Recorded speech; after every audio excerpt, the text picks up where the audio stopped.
Enfin, il y a la catégorie des solutions qui passent par des prélèvements supplémentaires. Alors, il y en a une grande diversité envisageable. Il faut dire que quelles que soient les modalités pratiques de ces prélèvements, et à des degrés divers quand même, suivant les choix qu'on fait, c'est en général un type de levier qui est défavorable à la croissance et à l'emploi. C'est évidemment très fortement le cas des cotisations sociales, mais même les prélèvements qui semblent moins défavorables à la croissance et à l'emploi le sont en fait quand on les examine profondément.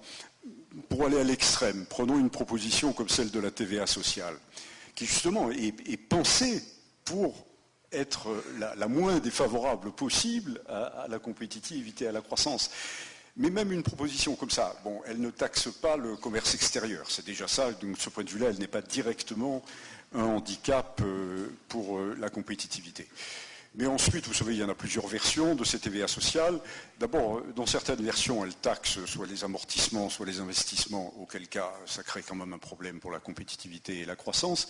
Et même dans la version qui ressemble plus à la TVA, dans laquelle on détaxerait les investissements, ou l'amortissement dans d'autres versions, à ce moment-là, ça veut dire que ce prélèvement pèse entièrement sur la consommation des ménages, donc au premier niveau ne pèse pas sur la compétitivité, mais il n'y a pas d'exemple, ni en France ni à l'étranger, qu'un alourdissement de la taxation sur la consommation n'entraîne pas des revendications salariales accrues, bien compréhensibles et bien légitimes de la part des salariés. Et donc par là, après un effet de bouclage, mais un effet de bouclage qui est presque inévitable, on a de nouveau un effet défavorable sur la compétitivité et sur